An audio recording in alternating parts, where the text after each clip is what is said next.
Assalamualaikum warahmatullahi wabarakatuh.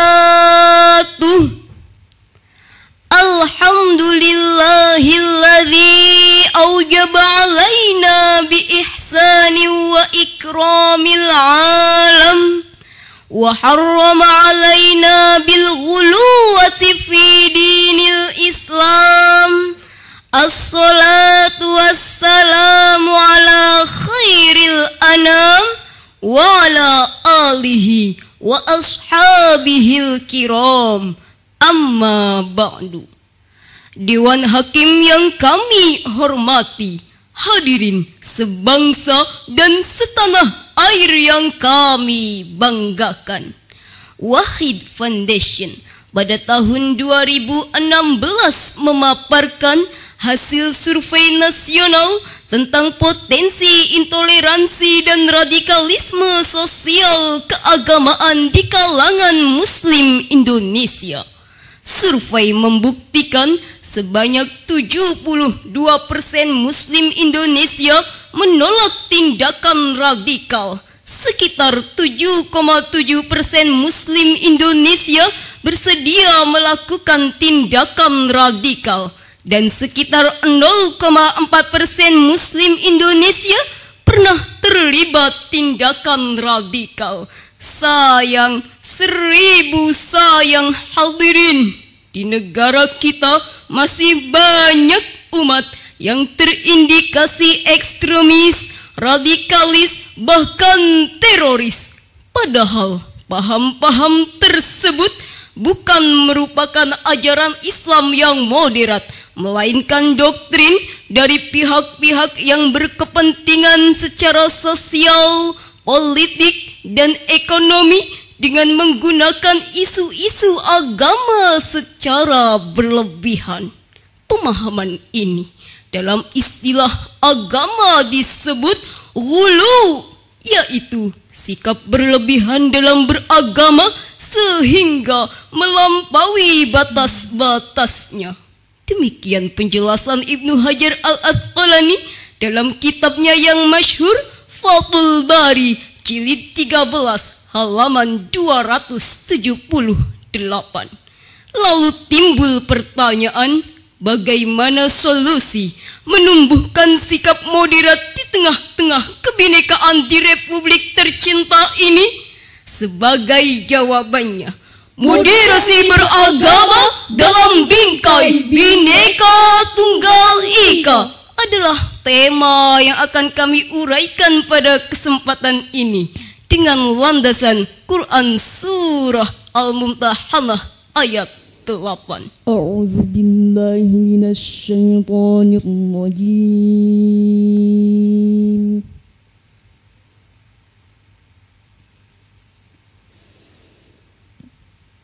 Bismillahirrahmanirrahim.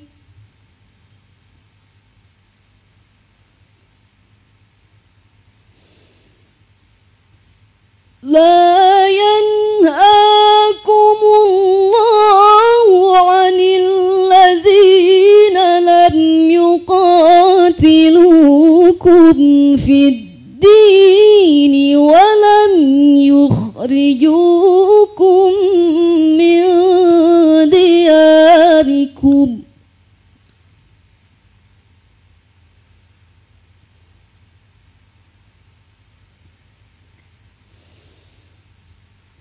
walam yukhrijukum min diyarikum an tabarruhum wa tuqsitu ilaihim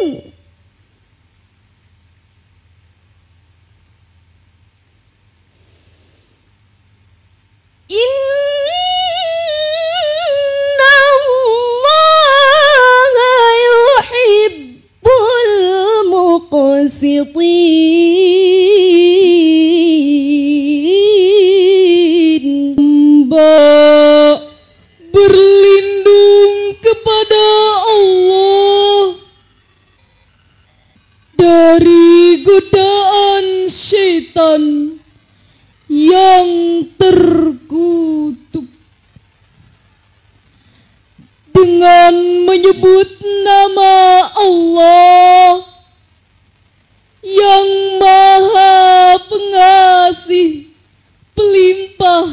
Kasih, Maha Penyayang, Pencurah sayang.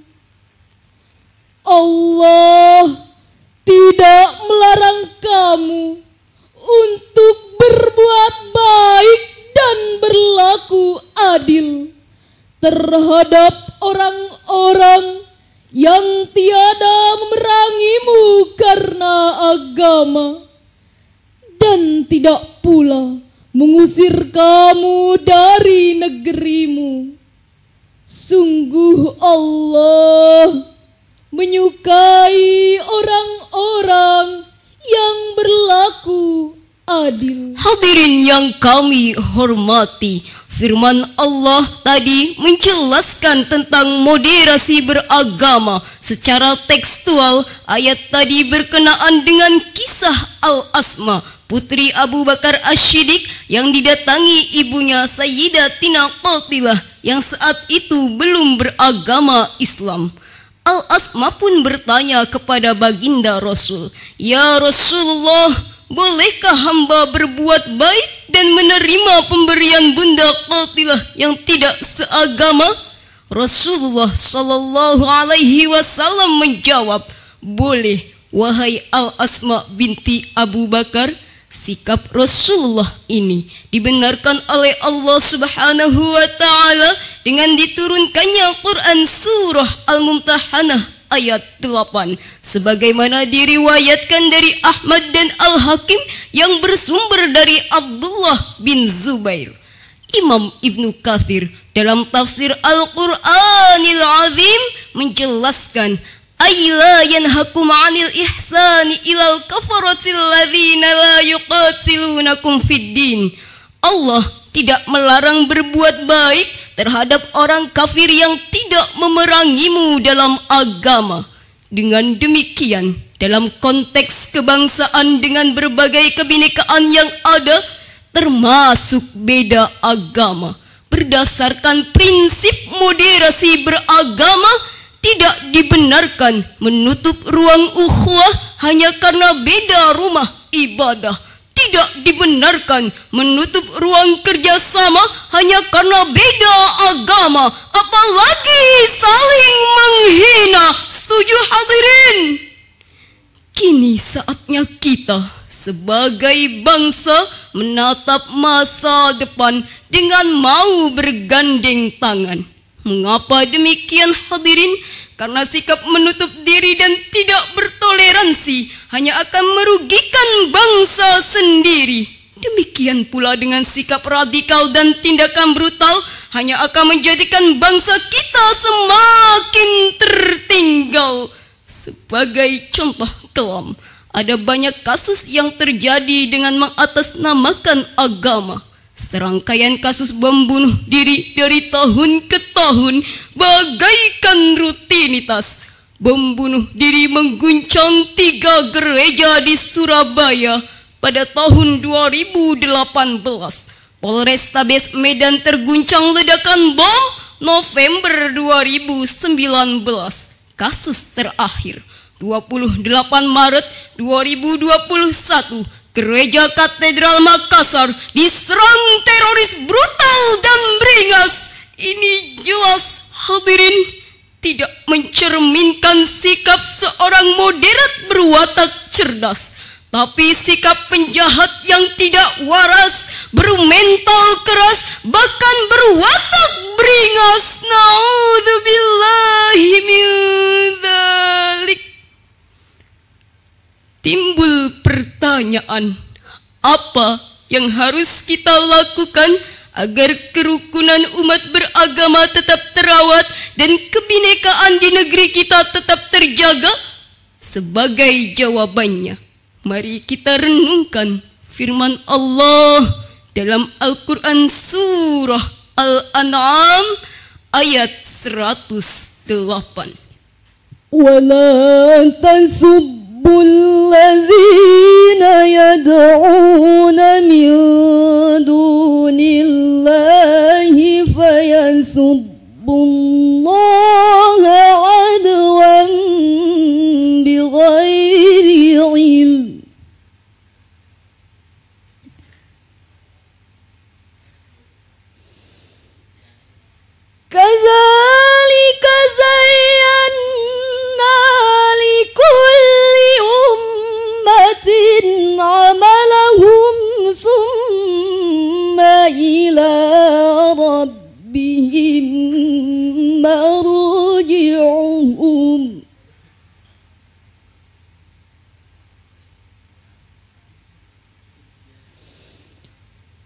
Summa ila rabbihim marji'uhum fayunabbi'uhum bima kanu ya'malun.